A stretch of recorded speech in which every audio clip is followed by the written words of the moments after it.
Sexiest, a senior NFL writer for the AP and a master at predicting games. You can check out the Pro Picks column every week on apnews.com. Rob Maaddi, you just heard Devin McCourty there. He's making the case for Kirby Joseph. He's making the case for everybody. Before we get to picks, there is a new favorite for Defensive Player of the Year. Most of the season, my friend, it's been TJ Watt. Patrick Surtain now has the shortest odds. I tweeted about this last night. What do you think of his case for DPOY?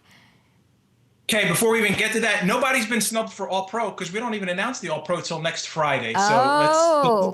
So nobody's been snubbed yet. It's about, it's not about being snubbed. It's about the lack of hearing about these guys, Yes, exactly. Yeah, but you're right. But he didn't get Pro Bowl, that Kirby Johnson, so maybe he'll get it, Kirby Joseph. He'll get it hopefully for All-Pro. Maybe. Not only that, as you just put up the Defensive Player of the Year odds, he's in the conversation.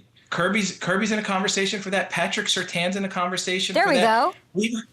We've had edge rushers win it 6 out of the last 10 years, right? And we've had some corners win it in the past. 6 cornerbacks have won it. Stephon Gilmore in 2019, he won the Defensive Player of the Year. Dion has won it in the past. Charles Woodson. Patrick Surtain's numbers right now, he's not getting the interceptions because nobody's throwing the ball his way. He's allowed 33 catches, only 279 yards all season long, and quarterbacks have a 56 passer rating when they throw the ball his way. So he very much is in a conversation. And, everybody knows all about TJ Watt, right? He gets all those sacks. Yes. He's got 6 forced fumbles, the quarterback rate, the pressure rate. This is a tough vote. And I'm glad I don't have a vote because it's hard. And you're seeing that right now. You know what it's like to go through this. It's a difficult, not only for Defensive Player of the Year, it's difficult for a lot of these awards this year. Yeah, it's very fun. I like everything's neck and neck, MVP up and down. It's great. You're great at making picks. You're not some eeny, meeny, miny, mo guy, my friend. Rob, your record for picks this season is insane. 181 and 75 straight up. Do the math on my TI-89 calculator. That is 71%. That is insane. So let me get all the information out of you. Let's start with Saturday games. Browns at Ravens. Baltimore's favored by, it's insane. I thought it was a glitch in the system, a glitch in the matrix. 19.5. A win gets them the North's title and a 3 seed. How does it go? The goal was to pass Nick Sirianni, so I finally beat him in winning percentage. I'm there. He's number 5 all time. So now I have to stay there. And this is hard, Kay. This final week with some guys playing, some guys not playing, it's going to be difficult. Starting out with the Browns-Ravens, this is a game that the Ravens absolutely have to win to get the number 3 seed. The Browns are turning to Bailey Zappi. They don't want to mess up their draft positioning. The only concern for the Ravens should be Myles Garrett's going for the NFL sack lead. He's going to be a beast. He's going to be a monster. Lamar's put up incredible numbers all season, making his case for Offensive Player of the Year, making his case for MVP. I think he goes out there and has another big-time game. Ravens win and it's a big number. Ravens win and cover 30-13. 30-13. Wow, biggest point spread in the NFL since 2020. Then Saturday night, it's Bengals at Steelers. So the Bengals are favored on the road by 1.5. They need to win to stay alive in the AFC. The Steelers, Devin McCourty said, also have to win to have some momentum and not be one and done in the playoffs. How does it go down? What's the score? I agree with Devin. They've lost 3 games in a row. They need to go into the playoffs with some sort of confidence, something feeling good about themselves. If they get the 5 seed, they're on the road against Houston in a 4-5, they can win that matchup. But if they drop to 6 and they're playing Baltimore, a team they've had success with, they have an opportunity there. So the Bengals are a team, as you know, they got to win to get in and get a lot of help elsewhere. Joe Burrow's put up tremendous numbers throughout the season. Another guy in a conversation for Offensive Player of the Year, in a conversation even for MVP. With a 5-deep ballot, he's certainly going to get some love there. Just a phenomenal season. I think the Bengals find a way to win this game because by kickoff, the Steelers, there's going to have to be a natural letdown. The Ravens win. By kickoff, Steelers look up. They realize we're not in the running for the division. We're only playing for the 5 seed or the 6 seed. I think there's just a natural letdown there. Bengals go out there, find a way, win the 5th straight game. And then it's hoping, right? Then it's sitting down and rooting for Carson Wentz and rooting for Aaron Rodgers. Yes, sure. So you said 24-20 Bengals win. Joe Burrow also 359 yards away from 5,000 yards. I think he gets the over. I don't know what the line is over on FanDuel Sportsbook, but I'd bang the over on that. He wants that 5K and maybe an MVP. Okay, Sunday. Dolphins, I mean, they need a win, too. There's so many. This is such a freaking fun Week 18. They're 1.5-point favorites. They're on the road against these Jets. Who gets the win?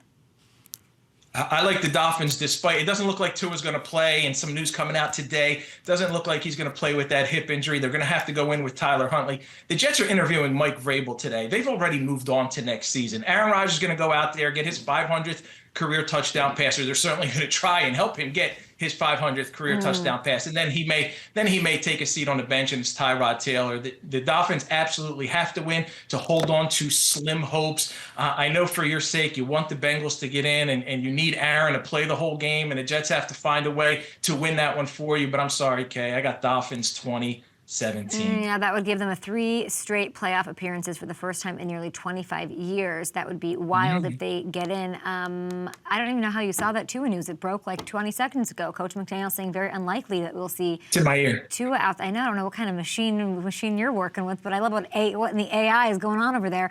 Okay, so you've got fine. All right, fine. You've got Dolphins winning 20-17. We'll see about that one. The last wild card spot depends on the Broncos. It's win and in against Carson Wentz and the Chiefs, as you alluded to. The Broncos favored by 10.5 at home. Do they get it done? Carson Wentz plays some of his best football, Kay, with some backups all around him, and he's going to have backups all around him. If I know it's 5 years ago, but you can go back to 2019 with the Eagles, 4 must-win games, and his receivers were guys named Greg Ward, Robert Davis, Deontay Burnett, J.J. Arcega-Whiteside, and all he did was throw for 4,000 yards, lead the Eagles to 4 wins. Only guy to do that with no 1,000-yard receiver. So he can get the job done with backups all around him. I'm building up all of this hope for you, but ultimately the Broncos need to win. They got to get into the playoffs, and I don't even know if Carson plays the whole game. They might put in their backup, their third string guy at the end. So I'm going to take the Chiefs to cover, but the Broncos to win and get in 26-23. We love that. It would be, I mean, their last playoff action on the Denver side was, I believe, Peyton Manning's Super Bowl, which was a very long time ago, Super Bowl 50. Over in the NFC, the Bucs need the win to lock up the South, 13.5-point faves over the Saints. Do they win the division on Sunday?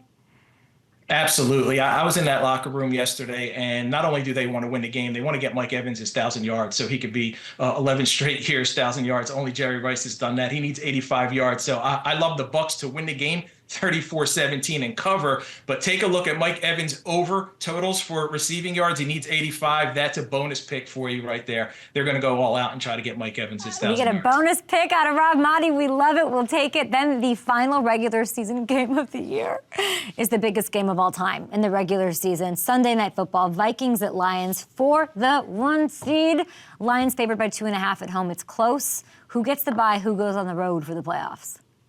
Okay, I love this game from a football fan perspective, but I don't like it from betting because it could go either way. This is a very tough game. The Lions, this is the position they've been waiting for all year since losing to the 49ers. They've wanted home field advantage. They wanted that number 1 seed. It's right there. It's there for them for the taking. They may get Alex Anzalone back on defense, which would help.